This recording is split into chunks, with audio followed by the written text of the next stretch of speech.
Hola, mi nombre es Jocelyn Rivas, psicóloga educativa de profesión y amante del desarrollo humano integral, mente, cuerpo y espíritu de vocación. Este podcast tiene como propósito brindarte una gama muy amplia de herramientas para lograr encontrarte a ti mismo desde el amor. Porque hay tantas verdades como culturas y razas en el mundo, toma lo que para ti pueda servirte en tu camino al logro de bienestar personal. Bienvenido.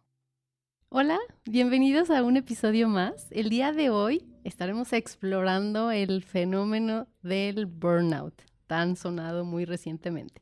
Y para ello tengo un grandísimo invitado al cual agradezco mucho que esté el día de hoy acompañándonos. Lo voy a presentar y ahorita también tú nos platicarás un poco más de ti. Él es Daniel Páramo, es psicólogo, tiene una maestría en salud pública y es docente en la Universidad de Guanajuato. Bienvenido, muchas gracias por estar aquí. Jocelyn, muchas gracias. Agradezco la invitación y estoy muy contento de venir a hablar de este tema. Ay, gracias, muchas gracias. Yo muy agradecida.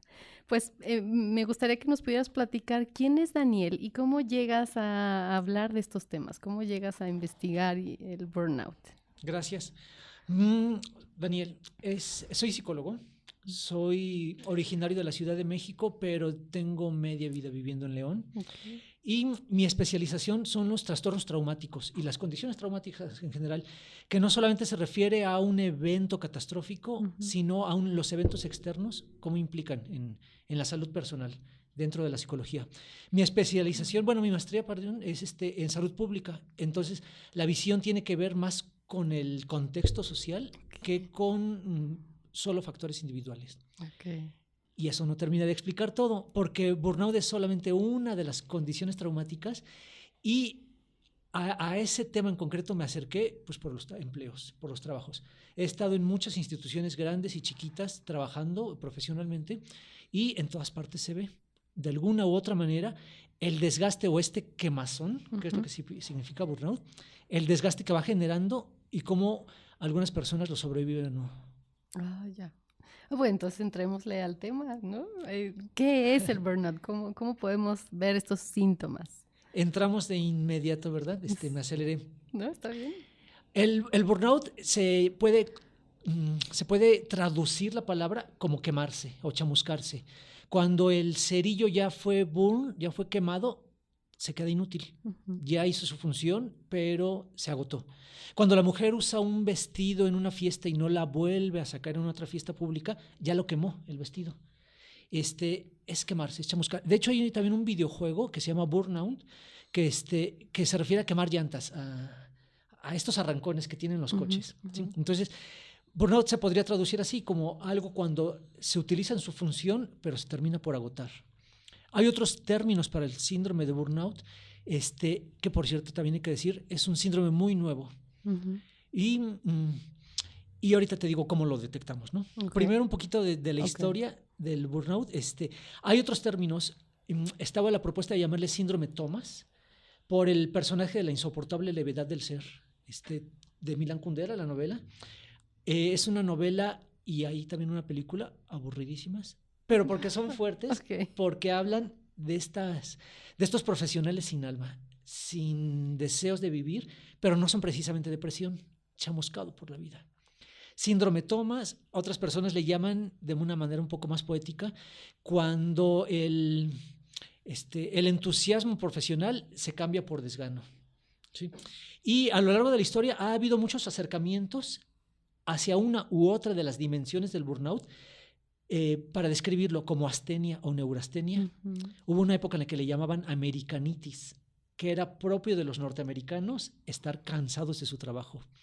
Y el agotamiento, que es uno de sus componentes. Estar agotado o cansado, está en la historia de la humanidad de toda la vida, ¿no? Quien trabaja se agota, pero es una peculiaridad, te decía, no es una enfermedad, no hay que buscar una lista de criterios para ver quién ya la contrajo y cómo se cura, sino más bien es un fenómeno, es un estado del ser en el que tiene ciertas peculiaridades. Voy a ir describiendo cada uno de sus elementos, pero quería comenzar con eso, con decir que es una historia muy larga, que se le ha llamado de muchas maneras y que es una condición, es un momento en el que llegamos, del que nos podemos eventualmente desprender, pero que es muy difícil. Ok. Que primero habría que identificarlo, ¿cierto? Primero hay que saber de qué pie cogemos, qué es lo que estamos desarrollando para después llegar a eso. Ahora sí voy a responder. Sí. Entonces, ¿cómo detectar el burnout? Es agotamiento, pero no es simplemente un cansancio como de un buen día y de mucho trabajo. Es un agotamiento que tiene otros 2 componentes más, ¿sí? Lo que quiero decir es que son 3 los componentes que describen el burnout ocupacional, que es, uno, ya decía, estar cansado, no querer trabajar, como cualquier trabajador en viernes, no pasa nada. Como cuando se acercan nuestras vacaciones, sería un elemento normal de cansancio y un poquito de vitaminas o un poquito de relax, nos recupera. Pero hay otros 2 elementos más, ¿sí? El otro más es el de estar, no me acuerdo cuál es el término técnico, pero es cuando ya empiezas a dudar de tu profesión, cuando te empieza a erosionar tu identidad profesional, cuando te preguntas, ¿qué hago aquí? ¿Por qué estudié esto? ¿Por qué lo tenemos que hacer de este modo? ¿Por qué la gente no se cura? Etcétera, etcétera. Y el tercer elemento es cuando hay despersonalización del objeto de trabajo, principalmente las personas. Les tratamos como objetos. Ya no es una persona sufriendo, sino es un caso más, es un número de expediente, es una monserga tener que atenderle, ¿sí? Me faltaba decir, todo esto cobra sentido porque el desgaste profesional es de gente que trabaja con gente.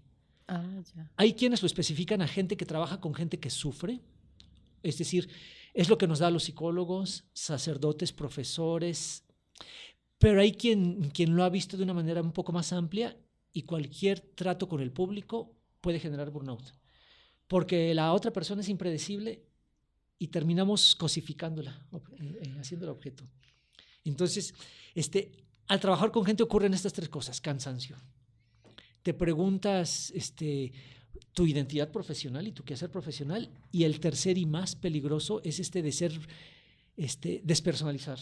Tratar a las personas como objeto o al mismo empleo tratarlo con mucha crítica. Déjame profundizar un poquitito más. Claro, claro. Porque esta es la parte más perversa, más peligrosa del burnout, ¿sí? Decía, toda la vida ha habido descripciones sobre agotamiento. Pensar en que ya no funcionamos o que nuestra carrera no es la adecuada casi se acerca a la depresión, y también está muy estudiado. Hay que volver a recuperar motivación, objetivos, etcétera. Hasta ahí nada nuevo. Se vuelve burnout, se vuelve súper peligroso, incluso mortal. Ahorita te voy a decir las secuelas del burnout. Son mortales cuando llega a la fiesta el tercer elemento, que es el de despersonalizar, ¿sí? Si hemos sido maltratados por algún funcionario público, es clásica la historia, ¿no?, de que en el IMSS las enfermeras, que el taxista y el policía, etcétera. Sí. Si lo hemos sido, una de dos: o es una gente que maltrata, se vale pensar esa hipótesis, o es una gente que está enferma, que ya no puede tener más empatía hacia nosotros, no puede sufrir otro poquito más, no puede ser tolerante porque él mismo no puede con sí mismo. Claro. Es ese despersonalización o cosificación, y eso lleva a violencias, a maltrato, a negligencias muy, muy graves, y no he llegado a lo peor. Estoy hablando de alguien enfermo que ya no puede atender a otra persona, a su prójimo, no puede hacer su trabajo. La parte todavía más grave es cuando está muy oculta o muy normalizada esta cosificación del prójimo.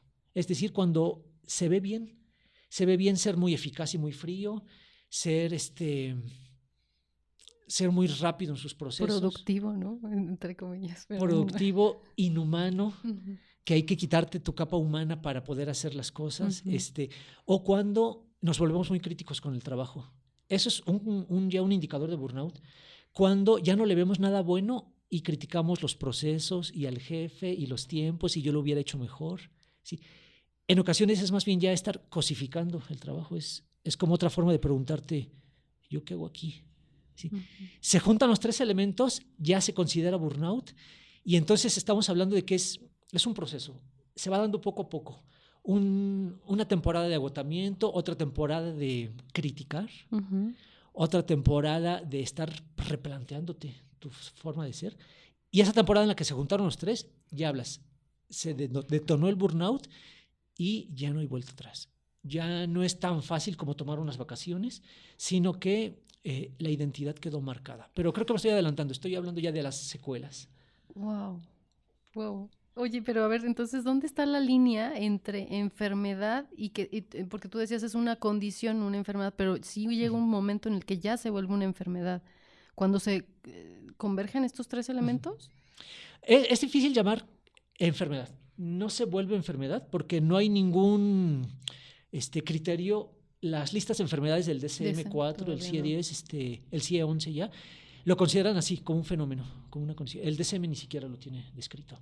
Sí, entonces, no se puede llamar enfermedad porque no es una condición, no es una noción universal que se puede describir, sino que son una serie de actitudes o de reacciones que se presentan en cada persona de una manera diferente. ¿Sí? Quizás esta parte está muy bonito aclararla, porque no a todo mundo le da burnout de la misma manera. Hay gente que reacciona con síntomas más depresivos, más del agotamiento y más de la autocrítica, y entonces pasa por depresión y se atiende como depresión y es más, puede ser curado como depresión. Y hay gente que lo desarrolla en un tono más violento, más agresivo, que no se ve tan agotado, pero sí destructivo, sí abandonador, etcétera. Esa es la parte que se dificulta hablar como enfermedad. De todos modos, queda vigente tu pregunta. ¿Cuándo está la línea? ¿Cuándo está la línea? Cuando no puede trabajar la persona. ¿Sí? O cuando cada quehacer, cada actividad ya está costando sangre, sudor y lágrimas, como diría el premio Nobel, ¿cómo se llama? Churchill. Cuando ya no permite desempeñarte en lo mínimo que tendrías que estar haciendo. Ahí es cuando dices, ya se instaló el burnout y ya es una condición que debes atender. Ya no fue solo un mal momento. Ahora, para terminar, hay un montón de test, de escalas que podrían ayudarte a poner un parámetro. Claro, hay que identificar dónde fueron validadas, para qué población, incluso para qué tipo de quehacer. Si el de un psicólogo, por ejemplo, un psiquiatra, es diferente del de un taxista. Pero bueno, hay escalas. La más famosa es la de Cristina Maslach. Es sinónimo de burnout. Hablar de Maslach, de Cristina, con su escala, que son creo que 20 ítems, sencillísima, que te la puedes reaplicar una vez al año e irte evaluando, ¿no? En cuál de las dimensiones estás tambaleándote un poco.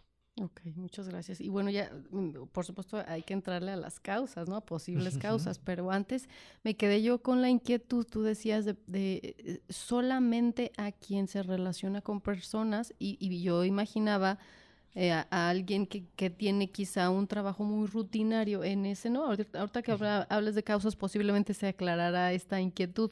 Alguien que tenga un trabajo donde siempre hace lo mismo y no necesariamente tenga contacto con otras personas, pero es muy rutinario su trabajo, ¿puede no tener burnout? Puede no tener burnout. Seguramente no va a haber un profesional que lo diagnostique con burnout. Pero en este mundo laboral y en este mundo del desgaste o de cómo nos afecta el mundo externo, hay un montón de condiciones. Podríamos estar hablando de agotamiento, astenia le llamaban los antiguos, o sea, una especie de cansancio nervioso, estrés laboral, que es la forma más fácil, ¿no? Cuando las demandas del trabajo están rebasando tus recursos. Podríamos hablar de desgaste por empatía, quizás, o sea, solamente de esta capacidad de ya no poder vincularte con el prójimo. Podríamos hablar, sí, de depresión, de aburrimiento, muchísimas condiciones.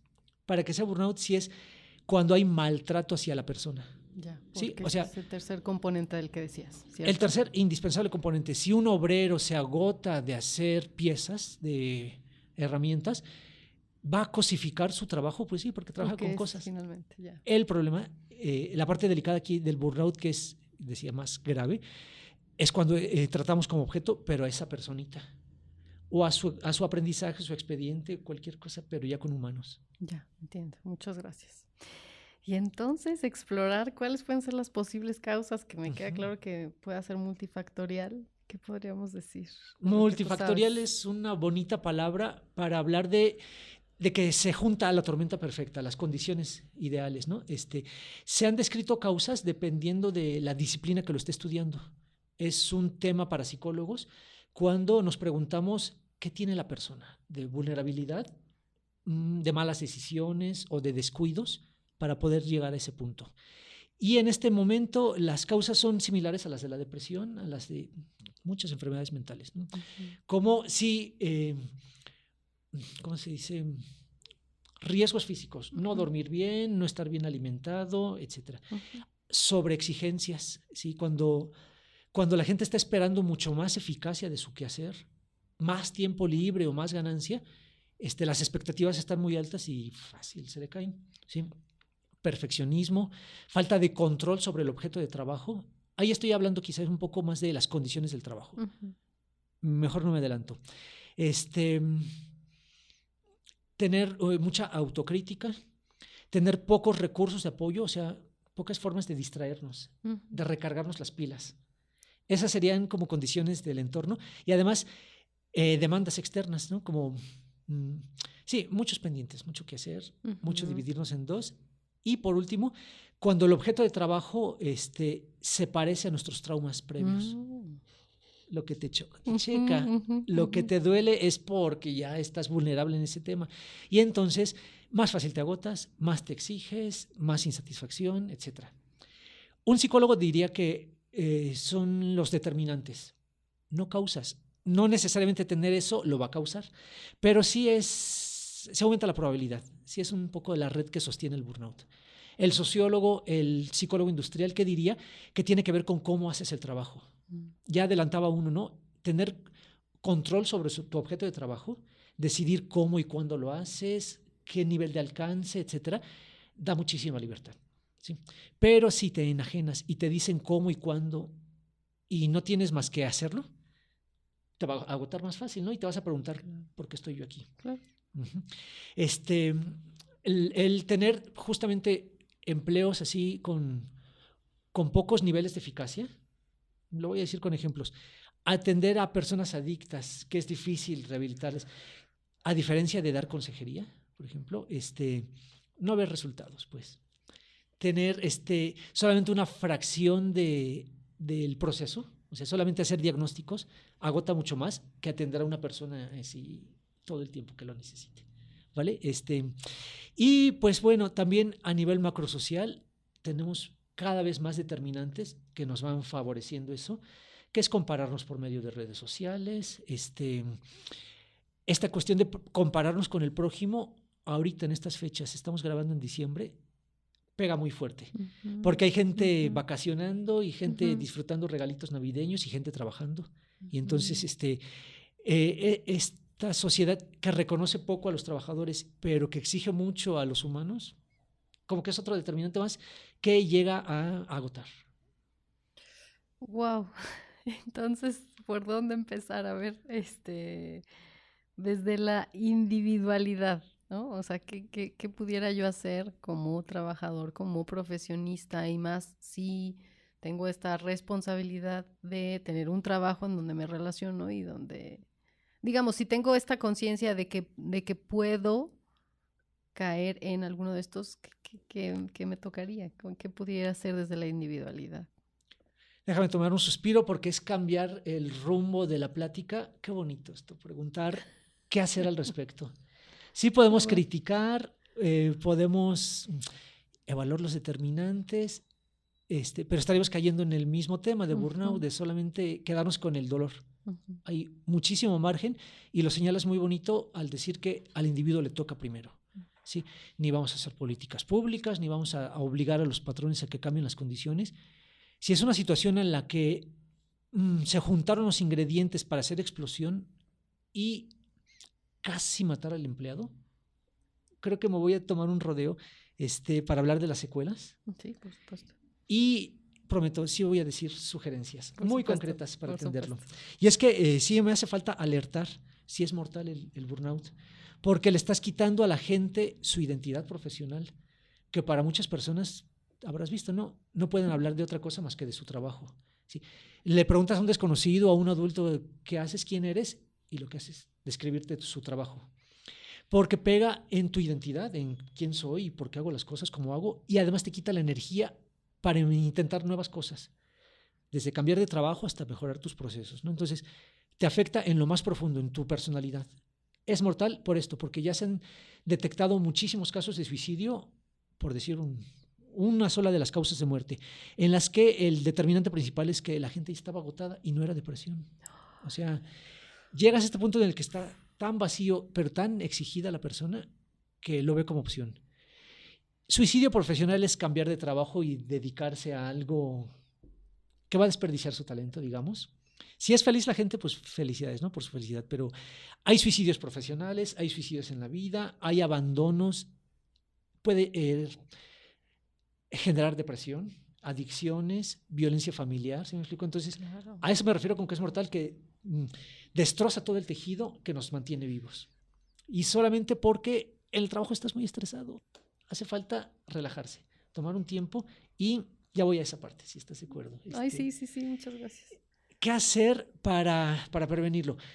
Ya dijiste, primero detectar qué nos está pasando, que ya no es normal ser tan criticón, ya no es normal estar sufriendo tanto agotamiento o cuestionarte tanto por qué haces lo que haces. ¿Sí? En ese momento en el que ya no es normal y que ya no hay otra solución, hay que declararnos enfermos, use mal la palabra porque no es una enfermedad, pero hay que declararnos malos en un mal momento para empezar a hacer cuestiones. Yo siempre doy 2 consejos que son poderosísimos, que son los principales. De ahí se desprenden algunos otros más y vamos a hacer la lista larga. Los 2 primeros consejos son el de, para descansar del trabajo, conviene mucho cansarse afuera del trabajo.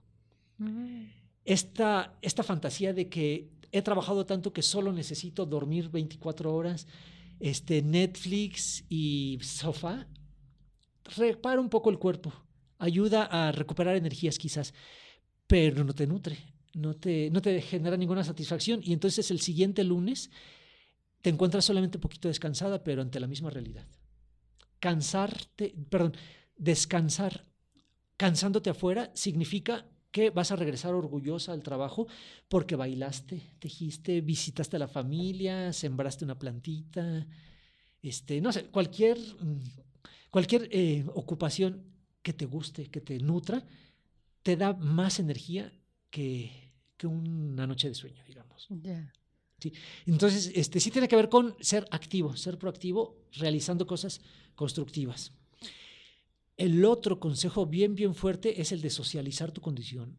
Platicar el chisme, pedir ayuda, hacer sindicato. Sí. Desde el puro hecho de expresarte y buscar apoyo, buscar reflejo un poco de los compañeros y decir, ¿no crees que estamos así? ¿No crees que hasta de veras la acción colectiva es lo único que puede hacer cambios macrosociales, ¿no? ¿Y cómo empieza esto? Como decía, compartiéndolo. Por lo general, el agotamiento, los síntomas que se asemejan a la depresión nos aíslan, nos hacen hacernos responsables, con pena, culpables, ¿sabes? Culpables, exactamente. Y es una reacción normal esconderlo, querer hacernos cargo.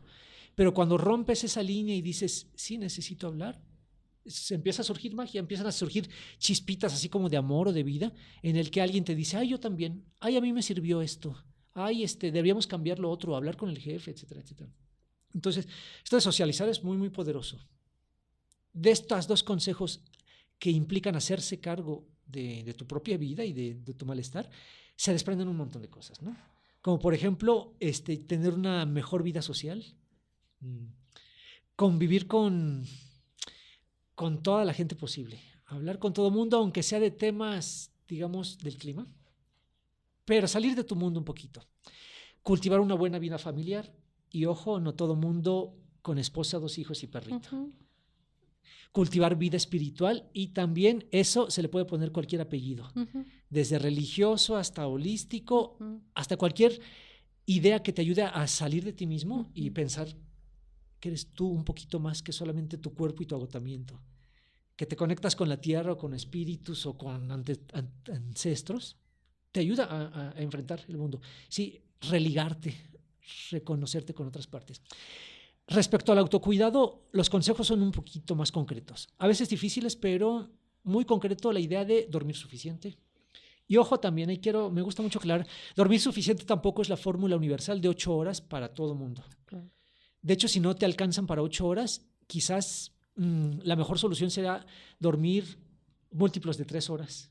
Y 3 horas puede ser mejor que 4. Para completar un ciclo de sueño. Exacto, ¿cierto? Completar el ciclo. Pero ahí hablas de que tienes autoconocimiento y autorresponsabilidad. Y si es tiempo de dormir mal, por lo menos lo mejor posible dentro de dormir mal. Okay. Comer suficiente y obviamente hablamos de saludable, nutritivo y rico de preferencia. Que disfrutes la comida. ¿Qué más del autocuidado? Realizar ejercicio físico, sacar el estrés, le dirían los antiguos, ¿no? Y también llega un punto en el que hace falta la atención profesional. Debo hacer el comercial. Y no solamente con psicólogos, sino también con gente que lo ha pasado, con jefes, con un montón de profesionales que volteamos a ver a la gente, podemos dar consejo. En concreto, el psicólogo ayudaría a esto, a tomar las decisiones más saludables en un momento en el que pues hace falta un empujoncito. Wow, pues me encanta porque sí creo que se requiere mucho trabajo personal, específicamente en el grado de conciencia de sí mismo, de darnos cuenta y de una responsabilidad con nosotros mismos.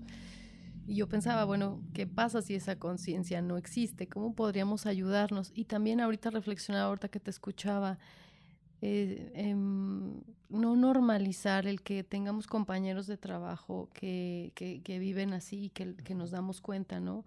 También a lo mejor esta puede ser un impacto, cómo poder dar ese pequeño empujón a alguien que yo estoy detectando así, ¿no? Quizá todos podemos cuestionar algunas cuestiones de nuestro trabajo, creo que es válido cuestionarlo, ¿no?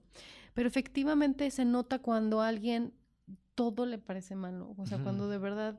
Y creo que otra clave, a lo mejor no la dijiste así y esta es ya mi interpretación, ya tú me dirás, cuando no estás feliz con lo que haces, ¿no? O sea, cuando mayormente no estás feliz, porque al final también los trabajos no son perfectos, ¿no?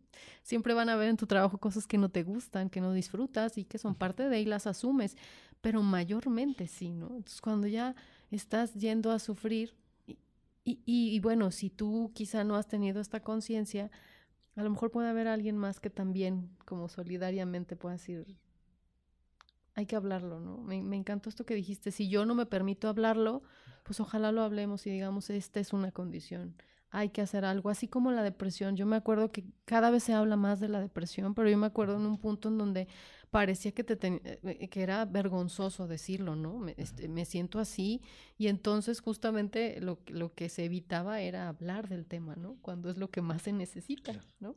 Entonces me encantó lo que dijiste, socializarlo, y si yo estoy viendo que un compañero está viviéndolo así, hablarlo abiertamente, que también se me hace como algo que podríamos hacer, ¿no? Darnos cuenta, existe, aquí está, oye, puede ser que esté pasando esto, atendámoslo, ¿no? Bueno, era una reflexión. Y partimos desde la individualidad, me encantó, pero bueno, también por supuesto hay una responsabilidad, entiendo, desde las empresas, ¿no? O sea, y a lo mejor aquí puede ir ligado desde qué puede hacer una empresa, y ahí también, sin duda, estarás diciendo implícitamente qué es lo que también hacen las empresas, ¿no? Para favorecer este caldo de cultivo del que tú hablabas, ¿no? Claro, porque así definimos al burnout, como una tormenta, una unión de ingredientes que hicieron una explosión y que ya dejaron marca de por vida, quizá en la persona, que le llevó a tomar buenas o malas decisiones, ya no sabemos, ¿no? Entonces, es difícil controlar todos los elementos, pero sí alguno de ellos, ¿no? Como el autocuidado, nos centramos en los individuales. Ahora tú dices, controlar los elementos, pero del entorno. Estamos construyendo una cultura en la que se fomenta mucho esta crítica, esta insatisfacción permanente, esta fiesta para el que renunció al trabajo. Y si es un logro para muchísima gente, es un logro poder dar ese paso quizás. Pero parece que fuera el anhelo, el ideal, no tener trabajo. O tenerlo, pero de youtuber o de podcastero, ¿no es cierto? Cuando los trabajos también nos humanizan y estar en un ambiente estructurado, etcétera, es positivo. Hiciste el ejemplo de la depresión. Me encanta que uses este ejemplo porque era un tabú. Es una vergüenza padecer depresión y eso empeora las cosas. Empezó una época en la que se normalizaba más hablar de la depresión con el otro término de bipolaridad. Es que eres bipolar, estás desorganizado, estás mal, pero era positivo. Ya por lo menos se hablaba. a modo de broma, sin entenderlo del todo, pero se hablaba. Y con este discurso de es que soy bipolar, voy al psicólogo, se curó muchísimo más gente de depresión, que es uno de los dos componentes de la bipolaridad, que de habernos quedado con el tabú. Respecto al burnout o a la insatisfacción laboral, se está haciendo esta especie de tabú como si solamente fuera nocivo, como si solamente trabajar fuera malo, cuando hay buenos componentes. Aunque, bueno, claro, no voy a defender a los trabajos. Son una fábrica de burnout cuando ponen estas condiciones difíciles de trabajo, de dar poco margen de acción, pocos reconocimientos, etcétera, deshumanizar. Pero también cuando fomentan este discurso más difícil de diagnosticar, que es el de, pero ponte la camiseta, al fin que ya traje las pizzas. El que se va temprano no está comprometido. Y si alguien se enferma, es que no quiere trabajar, es que es flojo, es que es débil. Y es parte de lo que tendríamos que combatir, estos discursos que le ponen todo el peso al individuo y generan como más competencia, peores condiciones en las que nos agotamos más fácil. Si es el empresario el que tiene este discurso que es redituable, pero también todos nosotros a la hora de que criticamos, somos los peores policías, ¿no? Nosotros de nosotros mismos. Al criticar al compañero, al sostener estas culturas de la autoexigencia, estamos dándole forma a esto. ¿Cómo romperlo? Espejeando. Como dijiste, compartiéndole a la persona, oye, ya te veo mal, oye, ya no puedes ver nada bueno del trabajo, oye, a mí ya me pasó algo por el estilo. Creo que son los regalos más bonitos que le podemos hacer al prójimo. En vez de algo material, un espejeo, yo pienso y yo te veo así, muy mi realidad, pero eso pues nos va nutriendo y así nos vamos armando un poquito más bonito.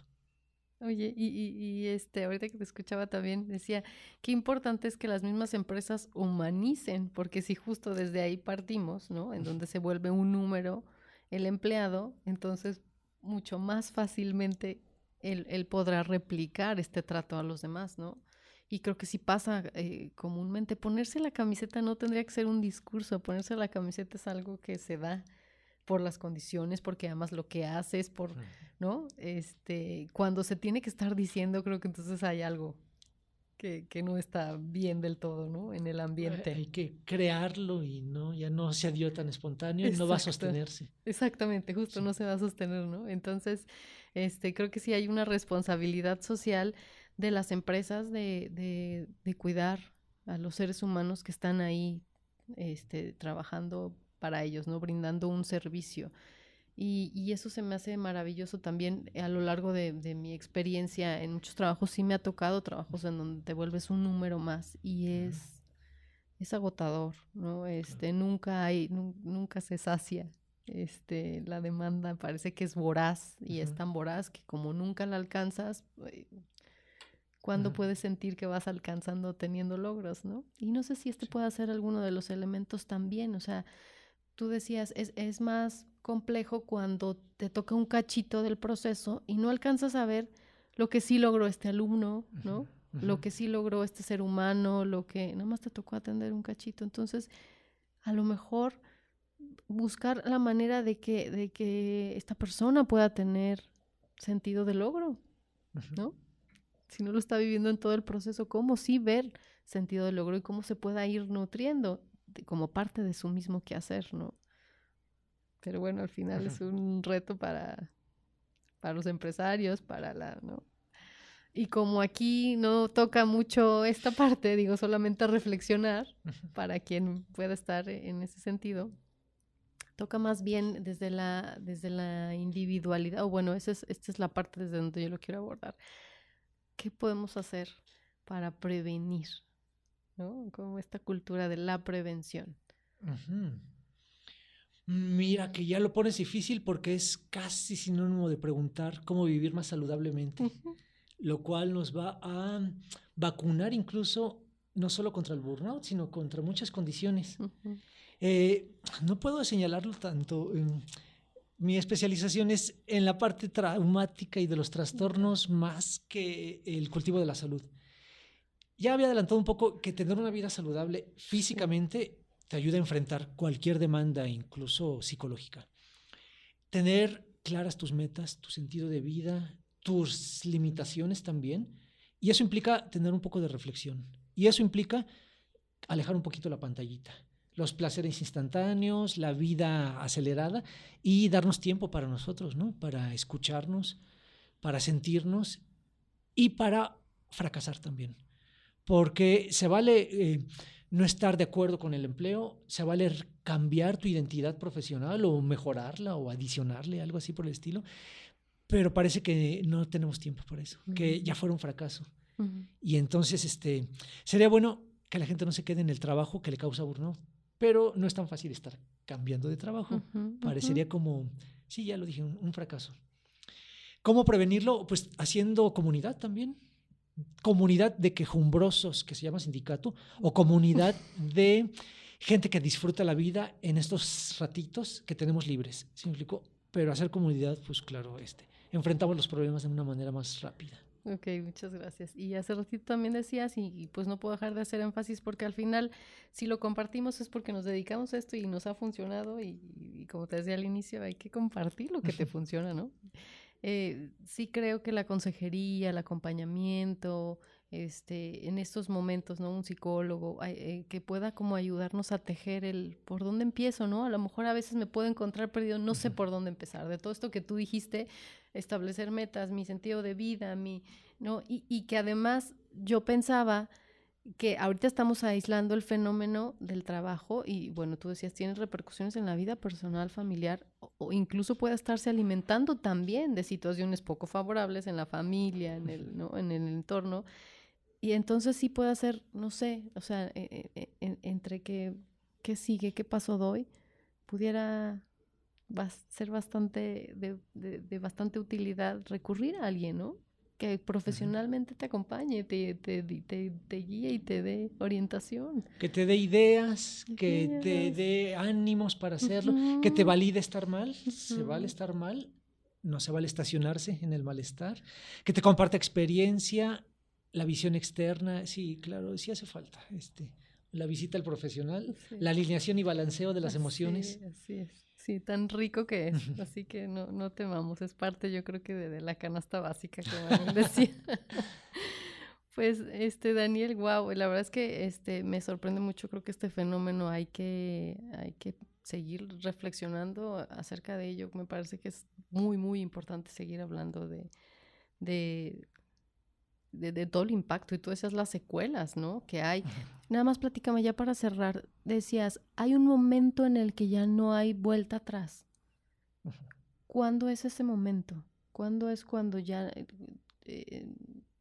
cuando quizá ya haya perdido el deseo por su profesión? ¿A eso te referías cuando no hay vuelta atrás? Sí, me refería a que se instala el burnout, la gente se agota y la vida no va a volver a ser igual. No quiero ser catastrófico para decir que de ahí en adelante no se va a curar o que le va a ir mal en la vida. Estoy hablando de que es una crisis de la vida, que es un momento en el que sí provocó la violencia y la adicción y el riesgo suicida como efectivamente ocurre tristemente, pero también puede ser ese momento de la vida en el que vas a terapia, en el que te especializas, haces un posgrado, etcétera, cambias de empleo, de ciudad, de país, etcétera. Y esa crisis, entonces, tuvo buenas secuelas. Yeah. ¿Sí? Me refería a eso, a que las condiciones te metieron en crisis, te agotaron, y las crisis sirven para eso, para movernos de donde estamos. También me estaba refiriendo a otra cosa, a la parte negativa, a la de que el burnout no se cura con vacaciones, que no es nada más descansar un ratito y al rato otra vez vuelvan a abusar de mí y yo me voy a descuidar. ¿Sí? Ahí es donde no hay vuelta para atrás.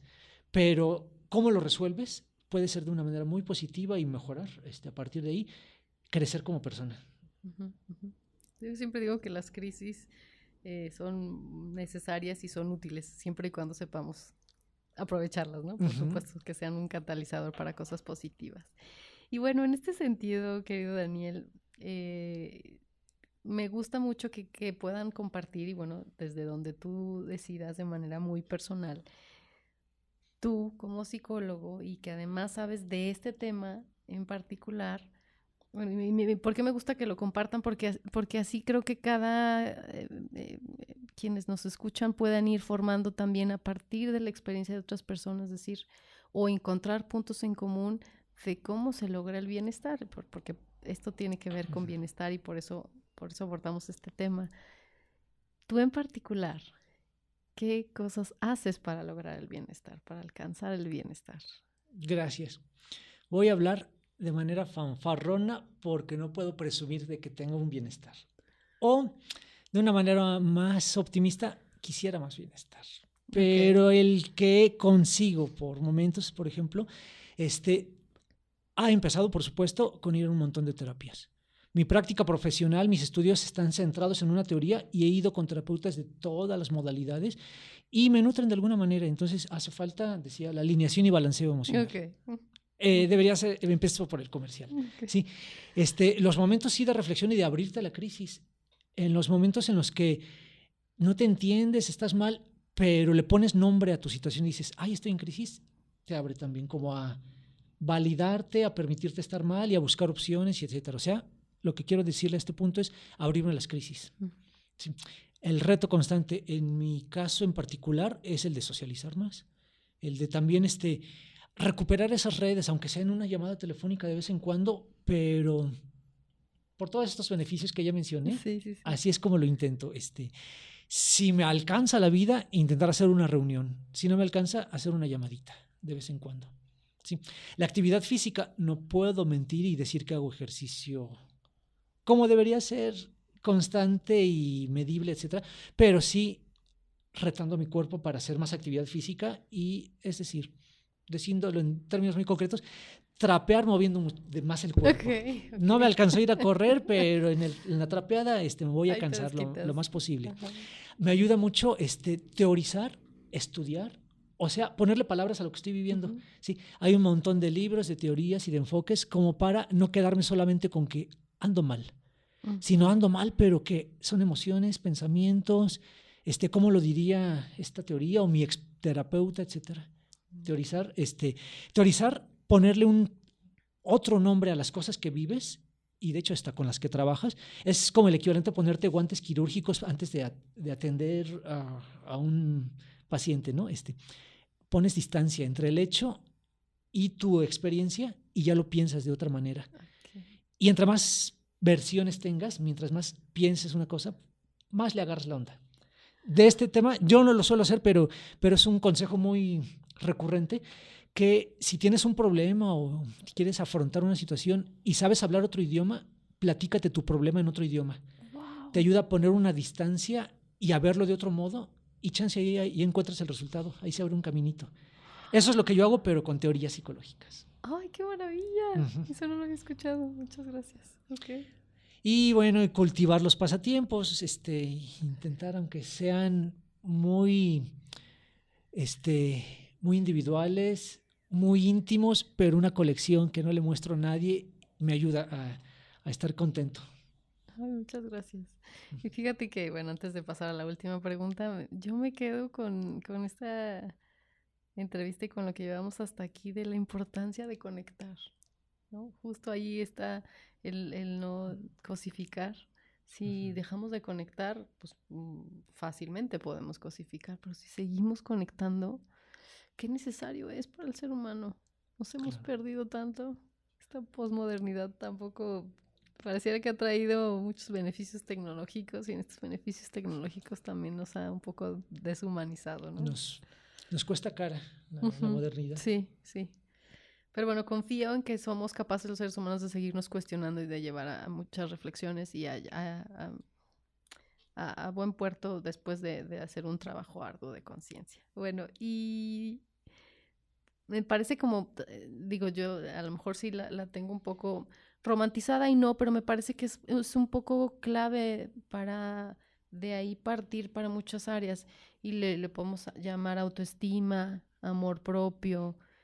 ¿Cómo es que tú lo encuentras? O cómo incluso tú le pones nombre, tú cómo lo nombras. Le digo a mis alumnos que es necesario cultivar todas las palabras que empiecen con auto, empezando con autoconocimiento y de ahí la autoestima y se me olvidaron más palabras. Autoconciencia. autoconciencia, autocuidado, etcétera. Autocuidado. Todo lo que inviertas en ti va a estar bien invertido. En algún momento va a germinar, etcétera. ¿Cómo lo cultivo?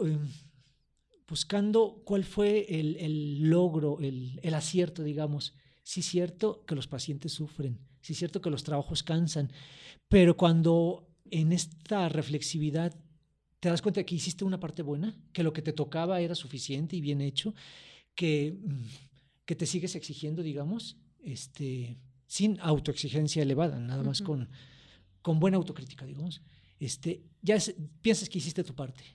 No cambiaste el mundo, pero cambiaste tu partecita del mundo que te tocaba y eso, bueno, esperemos que repercuta a nivel grande, pero por lo menos en el nivel interno hace gran diferencia. Ay, qué maravilla. Oye, ¿y cómo defines esta buena crítica? ¿Cómo defino la buena crítica? No por los resultados, no porque ya sané a la persona y porque di una buena clase, sino porque yo lo hice de la mejor manera que podía hacerlo. Ya, con los recursos que tenía en el momento que tenía, di lo mejor que pude. Hoy salió bien como tocaba, mañana ya veré qué circunstancias hay. Ok, ay, padrísimo, muchísimas gracias. Te agradezco muchísimo. La verdad es que fue como muy interesante entender que todavía hay mucho para hacer, que este fenómeno hay que seguirlo trabajando, reflexionando, cuestionándolo. Y bueno, gracias por compartirte el día de hoy, gracias por hacer presente y sí, compartirte y compartir todo lo que has aprendido en este tema. Un placer, ¿eh? Este tema da mucho de qué hablar, todo el mundo podemos opinar, es necesario seguir observándonos y hablando, y lo hiciste muy fácil. Ay. Hiciste bonitas preguntas, me gustó platicar. Ay, qué lindo, no, al contrario, yo te agradezco enormemente. Me llevo, la verdad es que muchas cosas por seguir implementando de manera personal e incluso en el ámbito laboral. Muchas gracias, espero que también todas las personas que están del otro lado se hayan llevado muchas cosas para seguirse enriqueciendo, seguir reflexionando y seguir trabajando en el bienestar personal. Muchas gracias por habernos acompañado, nos vemos en el siguiente episodio.